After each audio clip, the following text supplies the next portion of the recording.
ചില പ്രത്യേക സാഹചര്യത്തിൽ മാത്രം കാണാൻ സാധിക്കുന്നതാണ് രാജ്യസ്നേഹവും രാജ്യദ്രോഹവും. പ്രത്യേകിച്ച് പഹൽഗാം ഭീകരാക്രമണത്തിന്റെ സാഹചര്യത്തിൽ നമ്മൾ ഒരുപാട് രാജ്യസ്നേഹികളെ കണ്ടു. പാകിസ്ഥാൻ രാജ്യസ്നേഹികളെയാണെന്ന് മാത്രം. സിന്ദൂറിന്റെ സമയത്ത് നമ്മൾ ഒരുപാട് രാജ്യദ്രോഹികളെ കണ്ടു. ഇന്ത്യയോടുള്ള രാജ്യവിരുദ്ധതയാണെന്ന് മാത്രം. പ്രത്യേകിച്ച് അതിനകത്ത് മുന്നിട്ട് നിൽക്കുന്നത് മലയാളികളാണ് എന്നതിൽ കേരളക്കാർ എന്ന നിലയിൽ നമുക്ക് എല്ലാവർക്കും എമ്പാടും അഭിമാനിക്കാം. പാകിസ്ഥാനെ ആക്രമിക്കരുതെന്നും പാകിസ്ഥാനെ വെറുതെ വിടുന്നത് നമ്മുടെ ക്വാളിറ്റിയാണെന്നും പറഞ്ഞ് താത്തമാരി രംഗത്ത് വരുന്നു. മതമാണോ രാജ്യമാണോ വലുത് എന്ന് ചോദിക്കുമ്പോൾ എനിക്ക് മതമാണ് എന്ന് പറഞ്ഞ് തട്ടമിട്ട ഉമ്മച്ചി കുട്ടികൾ രംഗത്ത് വരുന്നു. പബ്ലിക് ഒപ്പീനിയനിൽ അവരൊക്കെ വന്ന് നെഞ്ചു നിവർത്തി നിന്ന് പറയുന്നു, മതമാണ് ഞങ്ങൾക്ക് ഏറ്റവും പ്രധാനം. അപ്പോൾ മറ്റ് പൊട്ടിട്ട പെൺകുട്ടികൾ പറയുന്നു, രാഷ്ട്രമാണ് പ്രധാനം. അതെ, രണ്ടാമതൊന്നും ഞങ്ങൾക്ക് ചിന്തിക്കാനില്ല. രാജ്യമുണ്ടെങ്കിലേ രാഷ്ട്രീയമുള്ളൂ. അതുകൊണ്ട് ഞങ്ങൾക്ക് രാഷ്ട്രം തന്നെയാണ് വലുത് എന്ന്. ഓരോരുത്തരും വളർന്നു വരുന്ന പശ്ചാത്തലം തികച്ചും വ്യത്യസ്തമാണ്. ഒരു വിഭാഗം ലിബറൽ ആശയങ്ങളുമായി രാജ്യത്തിനോട് കൂറ് പുലർത്തുന്ന രൂപത്തിൽ വളർന്നു വരുമ്പോൾ മറ്റവർ റിജിഡായിട്ടുള്ള മാനസികാവസ്ഥയിൽ മതവിരുദ്ധതകൾ, അന്യമത വിരോധങ്ങൾ, നമ്മുടെ മതം മാത്രം ചക്കരയാണ് എന്ന ലെവലിലാണ് വളർന്നു വരുന്നത്.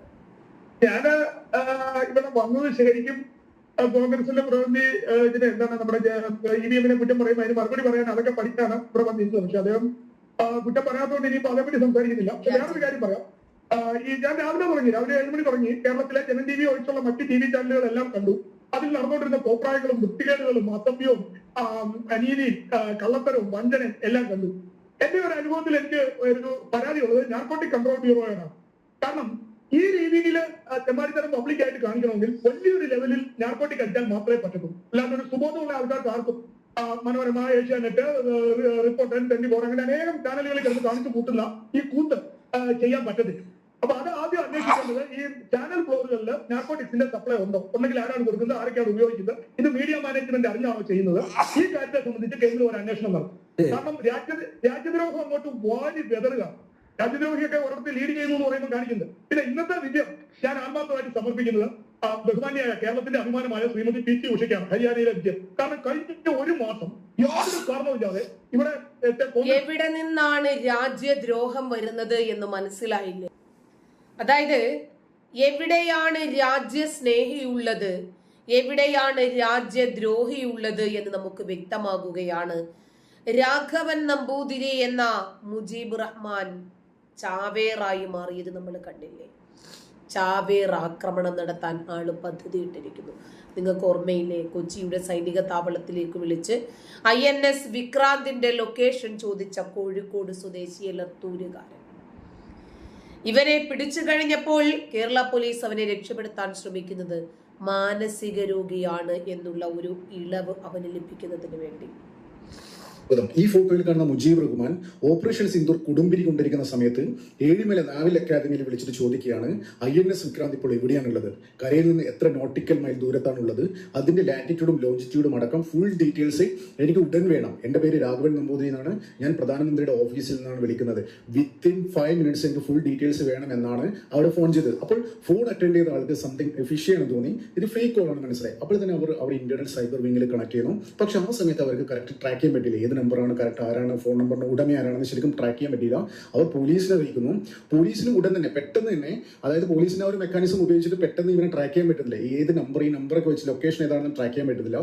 സൈബർ സെല്ലിന്റെ സഹായത്തോട് കൂടിയാണ് ഇവന്റെ ഫുൾ ഡീറ്റെയിൽസ്, പിൻകോഡ് അടക്കം പിന്നീട് പിടിക്കുന്നത്. അതായത് കോഴിക്കോട് സ്വന്തം സഹോദരിയുടെ വീട്ടിലാണ് താമസിക്കുന്നത്. അപ്പോൾ ഇവർ പറയുന്നത് എന്താണെന്ന് വെച്ചാൽ പോലീസ് അപ്പോൾ തന്നെ പൊക്കി ഇപ്പോൾ കേന്ദ്ര അന്വേഷണ ഏജൻസികൾ അന്വേഷിച്ചു കൊണ്ടിരിക്കുകയാണ്. അപ്പോൾ ഇവന്റെ ഫോൺ പരിശോധിച്ചപ്പോൾ ഒരുപാട് കാര്യങ്ങൾ, അതായത് ഈ ടെറർ ആക്ടിവിറ്റീസുമായിട്ടുള്ള ഒരുപാട് തെളിവുകൾ ഇവന്റെ ഫോണിൽ നിന്ന് ലഭിച്ചു എന്നാണ് വിവരം. അപ്പോൾ ഇവൻ കൂടുതലും, അതായത് പറയുന്നത് എന്താണെന്ന് വെച്ച് കഴിഞ്ഞാൽ ഇവൻ കൂടുതലും ഫോളോ ചെയ്യുന്ന, അതായത് സോഷ്യൽ മീഡിയ, ഫേസ്ബുക്ക്, ഇൻസ്റ്റാഗ്രാം പോലെയുള്ള സോഷ്യൽ മീഡിയ അക്കൗണ്ടുകളിൽ കൂടുതൽ ഇവൻ ഫോളോ ചെയ്യുന്ന പേജുകൾ പാകിസ്ഥാൻ ബേസ്ഡ്, ഈ മിലിറ്ററി ബേസ്ഡ്, ടെററിസ്റ്റ് ബേസ്ഡ്, അവരെ അങ്ങനെയുള്ള പേജുകളായിരുന്നു ഫോളോ ചെയ്തുകൊണ്ടിരുന്നത്.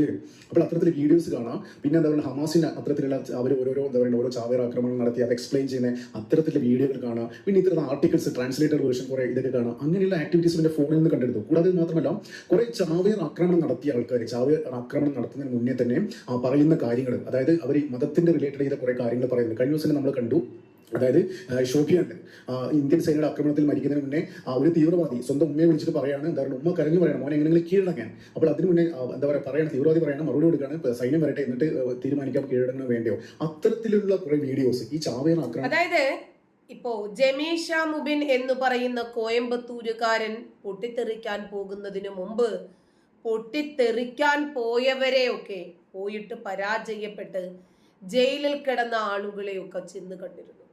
പൊട്ടിത്തെറിക്കാൻ പ്ലാൻ ഇട്ടിട്ട് അതിനു മുമ്പ് തന്നെ NIA-യും പോലീസും ഒക്കെ പിടിച്ചതിന്റെ പേരിൽ ലക്ഷ്യസ്ഥാനത്ത് ഹൂറികളെ പ്രാപിക്കാൻ സാധിക്കാതെ പോയ ആളുകളെ വിവിധ ജയിലുകളിൽ ചെന്ന് കണ്ടിട്ടുണ്ട് ഈ കോയമ്പത്തൂരുകാരൻ. പ്രത്യേകിച്ച് തിരുവനന്തപുരം പൂജപ്പുര സെൻട്രൽ ജയിലിൽ കിടക്കുന്ന കൊടും ഭീകരനെ വരെ ജമീഷ മുബിൻ കണ്ടെത്തിയിരുന്നു പൊട്ടിത്തെറിക്കുന്നതിന് മുമ്പ് എന്നുള്ള ഒരുപാട് വിവരങ്ങൾ NIA തന്നെ പുറത്തുവിട്ടിട്ടുണ്ട്. അതുപോലെ തന്റെ ശരീരത്തെ എപ്പോഴാണ് ഇനി സ്ഫോടക വസ്തുക്കൾ വെച്ച് കെട്ടുന്നത് എന്ന ഒരൊറ്റ ചിന്ത മാത്രമേ നമ്മുടെ രാഘവൻ നമ്പൂതിരി എന്ന മുജീബ് റഹ്മാൻ ഉണ്ടായിരുന്നുള്ളൂ. കാരണം ഓരോരുത്തരും എങ്ങനെയാണ് ചാവേറാക്രമണം നടത്തിയത്, അവരെങ്ങനെയാണ് അതിനകത്ത് വിജയിച്ചത് എന്നതായിരുന്നു ആള് നോക്കിയിരുന്നതെല്ലാം. നടത്തുന്നതിന് മുന്നേയുള്ള, അതായത് തീവ്രവാദികൾ പറയുന്ന വീഡിയോസ് ഇവന്റെ മുജീബ് റഹ്മാന്റെ ഫോണിൽ നിന്ന് കിട്ടിയെന്നാണ് വിവരം. അപ്പൊ ഇതെല്ലാം കൂട്ടി വായിക്കുകയാണെങ്കിൽ ഇവനൊരു ചാവേർ ആക്രമണം നടത്താൻ പദ്ധതി ഇട്ടിട്ടുണ്ടോ എന്ന് സംശയിക്കേണ്ടിയിരിക്കുന്നു. അല്ലാണ്ട് കറക്റ്റ്, അതായത് ഇന്ത്യ പാകിസ്ഥാൻ ആണെങ്കിൽ കുട്ടുംബിരി കൊണ്ടിരിക്കുന്ന സമയമാണ്. അതായത് പാകിസ്ഥാൻ എങ്ങനെയെങ്കിലും ഇഗർലി വെയിറ്റിംഗ് ആണ്, അതായത് ഇന്ത്യയിൽ എന്തെങ്കിലും ഒരു നാശനഷ്ടം ഉണ്ടാവാൻ വേണ്ടി കാത്തിരിക്കുന്ന സമയമാണ്. അതായത് ഇന്ത്യ തന്നെ പാകിസ്ഥാന്റെ F-16 2 വിമാനങ്ങൾ വെടിവെച്ചിട്ടു, പിന്നെ ഒരുപാട് അവർ എയർബേസുകൾ അറ്റാക്ക് ചെയ്തു, അങ്ങനെ ഒരുപാട് നാശനഷ്ടങ്ങൾ അവർക്ക് ഉണ്ടാക്കി. പക്ഷെ ഇന്ത്യയുടെ സൈഡിൽ നിന്ന് അവർ ഇങ്ങോട്ട് അയക്കുന്ന ഒരു ഡ്രോണുകൾ പോലും ഇവിടെ വീഴുന്നില്ല, ഒരാൾക്ക് പോലും പരിക്കേൽക്കുന്നില്ല. അതിർത്തിയിൽ ഷെല്ലാക്രമണത്തിലാണ് കുറച്ച് ഗ്രാമീണർ കൊല്ലപ്പെട്ടത്, അല്ലാതെ അവർ ആക്രമിച്ച ഡ്രോൺ ഉപയോഗിച്ചിട്ടൊക്കെ അറ്റാക്ക് നടത്തിയത് ഒരു നാശനഷ്ടം ഇവിടെ ഉണ്ടാവുന്നില്ല. നമ്മുടെ defence system, air defence system ഉപയോഗിച്ചിട്ട് S-400 ആകാശം അങ്ങനെയുള്ള സംവിധാനങ്ങൾ ഇന്റഗ്രേറ്റഡ് ഒരു എയർ ഡിഫൻസ് സിസ്റ്റം ഉള്ളത് കൊണ്ട് ഒരു ഡ്രോണും ഒരു മിസൈലും ഒരു എയർക്രാഫ്റ്റ് പോലും ഇവിടെ പതിച്ചിട്ടില്ല. അപ്പോൾ അങ്ങനെയുള്ള അവസ്ഥയിൽ പാകിസ്ഥാനിൽ പരിങ്ങനായിരിക്കുന്ന ഒരു അവസ്ഥയിലാണ് ഈ മുജീബ് റഹ്മാൻ പെട്ടെന്ന് എന്താ പറയുക നേവൽ അക്കാദമിയിൽ വിളിച്ച് ചോദിക്കുകയാണെങ്കിൽ INS വിക്രാന്ത് എവിടെയാണ്. INS വിക്രാന്തിന്റെ കാര്യം പറയുകയാണെങ്കിൽ ഇന്ത്യയിൽ തന്നെ എന്താ പറയുക ഇത് വിമാനം ക്യാരി ചെയ്യാൻ പറ്റുന്ന, എയർക്രാഫ്റ്റ് ക്യാരി ചെയ്യാൻ പറ്റുന്ന ഒരു കപ്പലാണ്. നമ്മൾ കൊച്ചി ഷിപ്പ്യാർഡിനാണ് അതിന്റെ പണികളൊക്കെ പൂർത്തിയാക്കി. ഈ അടുത്ത കാലത്താണ് പ്രധാനമന്ത്രി കൊച്ചി ഷിപ്പ്യാർഡിൽ വന്നിട്ട് അത് ഉദ്ഘാടനം ചെയ്തത്. അപ്പോൾ ഇതിനെക്കുറിച്ചുള്ള ഒരുപാട് വിവരങ്ങൾ ആ സമയത്ത് എന്താ പറയുക ഈ INS വിക്രാന്തിന്റെ വിവരങ്ങളൊക്കെ നമ്മുടെ TV ചാനലുകളൊക്കെ കണ്ടതാണ്. ഇതിന്റെ കപ്പാസിറ്റി എന്താണ്, ഇതിന്റെ കാപ്പബിലിറ്റി എന്താണ്, എത്രത്തോളം ഡിസ്ട്രക്റ്റീവ് ആണ്, എത്രത്തോളം നമ്മുടെ ഇന്ത്യൻ ആർമിക്ക് ഇത് ഗുണമാവും, അങ്ങനെയുള്ള കാര്യങ്ങൾ ഡീറ്റെയിൽഡ് വീഡിയോ ഒരുപാട് കേരളത്തിലെ പ്രമുഖ എന്താ പറയുക എല്ലാ ന്യൂസ് ചാനലുകളും ചെയ്തിട്ടുണ്ടായിരുന്നു. അപ്പോൾ അത്തരത്തിലുള്ള വീഡിയോകളും അതിന്റെ കുറെ എന്താ പറയുക വീഡിയോ സേവ് ചെയ്ത് വെച്ചിട്ടുണ്ടായിരുന്നു ഇവന്റെ ഫോണിൽ. അപ്പോൾ എല്ലാം കൂടി കണക്ട് ചെയ്ത് നോക്കുകയാണെങ്കിൽ അതായത് ഇവരൊരു പാകിസ്ഥാന്റെ ഒരു ചാരനാണോ, അതായത് പാകിസ്ഥാൻ പരിങ്ങളിൽ നിൽക്കുന്ന സമയത്ത് ഇവിടെ INS വിക്രാന്ത് പോലത്തെ ഒരു എന്താ പറയുക ഇതൊക്കെ തകർത്ത് കഴിഞ്ഞാൽ അതിന്റെ എന്താ പറയുക എന്നിട്ട് പാകിസ്ഥാനെ സഹായിക്കാൻ വേണ്ടിയിട്ടാണോ മുജീബ് റഹ്മാൻ എന്ന് പറഞ്ഞ ഈ രാഘവൻ നമ്പൂതിരി ഇവിടെ പ്രവർത്തിച്ചുകൊണ്ടിരിക്കുന്നത്. അപ്പോൾ NIA എന്തായാലും വിശദമായി അന്വേഷിച്ചുകൊണ്ടിരിക്കുകയാണ്. അതായത് ഇപ്പോൾ ഇത് പറയുന്നത് എന്താണെന്ന് വെച്ചാൽ ഇവൻ മാനസിക രോഗിയാണെന്ന്. അപ്പോൾ മാനസിക രോഗത്തിന് മരുന്ന് കഴിക്കുന്നതിന്റെ ഇത് മെഡിക്കൽ സർട്ടിഫിക്കറ്റ് ഒക്കെ ഹാജരാക്കിയിട്ടുണ്ട്. അപ്പോൾ ഈ ഹമാസോളികളെല്ലാം ആദ്യമേ തന്നെ മാനസിക രോഗത്തിന്റെ സർട്ടിഫിക്കറ്റ് എടുത്തു വെച്ചിട്ടുണ്ട്. ബൈബിള് കത്തിച്ച മുഹമ്മദ് മുസ്തഫയ്ക്കും ഉണ്ടായിരുന്നു മാനസിക രോഗത്തിന്റെ സർട്ടിഫിക്കറ്റ്. ഷഹീൻ ബാഗ് എന്ന് പറയുന്ന ഡൽഹി സ്വദേശി ഇവിടെ വന്നിട്ട് ഏലത്തൂരിലെ കണ്ണൂർ ആലപ്പുഴ ഇന്റർസിറ്റി എക്സ്പ്രസിന് തീവയ്ക്കുമ്പോൾ, പെട്രോൾ ഒഴിച്ച് തീവയ്ക്കുമ്പോൾ അവനും ഉണ്ടായിരുന്നു മാനസിക രോഗത്തിന്റെ സർട്ടിഫിക്കറ്റ്. ഇത്തരം മാനസിക രോഗികൾക്ക് രക്ഷപ്പെടാൻ ഏറ്റവും ഇളവ് ഈ സർട്ടിഫിക്കറ്റാണ്. ഈ മെഡിക്കൽ സർട്ടിഫിക്കറ്റ് കൊടുത്ത ഡോക്ടറും ഇതിന്റെ എന്താ പറയുക അന്വേഷണ പരിധിയിലാണ്. ആ ഡോക്ടറിനെ അധികം വിശ്വസിക്കാൻ പറ്റില്ല എന്നാണ് ഇപ്പോൾ അന്വേഷണ ഏജൻസികൾ പറയുന്നത്. അതായത് ഫുൾ വൈരുദ്ധ്യങ്ങളാണ്, പറയുന്ന കാര്യങ്ങളൊക്കെ വളരെ വൈരുദ്ധ്യങ്ങളാണ്. അതായത് അത് പറയുന്ന ഏറ്റവും ഇതെന്ന് വെച്ച് കഴിഞ്ഞാൽ എനിക്ക് അധികം വിദ്യാഭ്യാസമില്ല എന്ന തരത്തിലാണ് സംസാരിച്ചത്. അപ്പോൾ അതിൽ ഫസ്റ്റ് പോയിന്റ് തന്നെ എവിടെയാണ്, അതായത് ഇവിടെ വിളിച്ച് നേവൽ അക്കാദമിയിൽ വിളിച്ച് സംസാരിച്ചത് ഹിന്ദിയിലാണ്, അത്യാവശ്യം ഹിന്ദിയിലാണ്. പിന്നെ എത്ര നോട്ടിക്കൽ മൈൽ ദൂരത്താണ് ഇപ്പം കപ്പലുള്ളത്, അതിന് ലാറ്റിറ്റ്യൂഡും ലോഞ്ചിറ്റ്യൂഡും, ഇതൊക്കെ ടെക്നിക്കൽ ടേംസ് ആണ്. ഈ ലാറ്റിറ്റ്യൂഡും ലോഞ്ചിറ്റ്യൂഡും എന്നൊക്കെ പറയുമ്പോൾ ശരിക്കും എന്താ പറയുക ഇതിന്റെ ഒരു കോർഡിനേറ്റ്സ് ആണ്. കറക്റ്റ് ആ കോർഡിനേറ്റ്സ് കൊടുത്തു കഴിഞ്ഞാൽ നമുക്ക് ലൊക്കേഷൻ കിട്ടും. ഒരുപാട് സൈറ്റുകളും മാപ്പുകളും ഒക്കെ അവൈലബിൾ ആണ്. ഇത് പറഞ്ഞു കൊടുത്തു കഴിഞ്ഞാൽ കറക്റ്റ് ലൊക്കേഷൻ പറഞ്ഞു തരും. അപ്പോൾ ഇത്ര പ്രിസൈസ് ആയിട്ട് കാര്യങ്ങൾ ചോദിക്കണം, അത്യാവശ്യം ടെക്നിക്കൽ നോളജ് വേണം അല്ലേ. അപ്പോൾ ഇത്ര അതാ പറയുന്നത് ഇവന്റെ വാക്കുകളിലൊക്കെ വൈരുദ്ധ്യമുണ്ട്. അപ്പോൾ ഇവൻ ചില്ലറക്കാരനല്ല, എന്തായാലും ചില്ലറക്കാരനല്ല. കറക്റ്റ് ഈ മാനസിക രോഗി എന്താണ് കറക്റ്റ് നമ്പർ തപ്പി പിടിച്ചിട്ട് നേവൽ അക്കാദമി അവന്റെ സിസ്റ്ററുടെ വീട്ടിൽ പോയി സിസ്റ്ററുടെ ഫോണിൽ നിന്ന് വിളിക്കാൻ മാനസിക രോഗം ഉണ്ടായിരുന്നില്ല. ഫോൺ ചെയ്ത് കഴിഞ്ഞിട്ടുടനെ സ്വിച്ച് ഓഫ് ചെയ്യണം എന്നുള്ളതിന് അവന് മാനസിക രോഗം ഉണ്ടായിരുന്നില്ല. ഫോൺ ചെയ്തിട്ട് ഒളിവിൽ പോകണം എന്നതിൽ അവന് മാനസിക രോഗം ഉണ്ടായിരുന്നില്ല.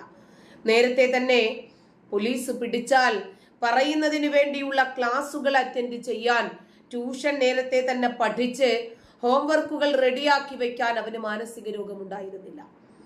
പിടിച്ചു കഴിഞ്ഞ രാഘവൻ എന്ന് പറയാൻ അവന് മാനസിക രോഗമുണ്ടായിരുന്നില്ല. നരേന്ദ്രമോദിയുടെ ഓഫീസിൽ നിന്നാണ് വിളിക്കുന്നത് എന്ന് പറയാൻ മാനസിക രോഗമുണ്ടായിരുന്നില്ല. ഒരുപാട് കാര്യങ്ങൾ സംശയാസ്പദമായ സാഹചര്യത്തിൽ നിൽക്കുമ്പോൾ ഒന്നുറപ്പാണ്,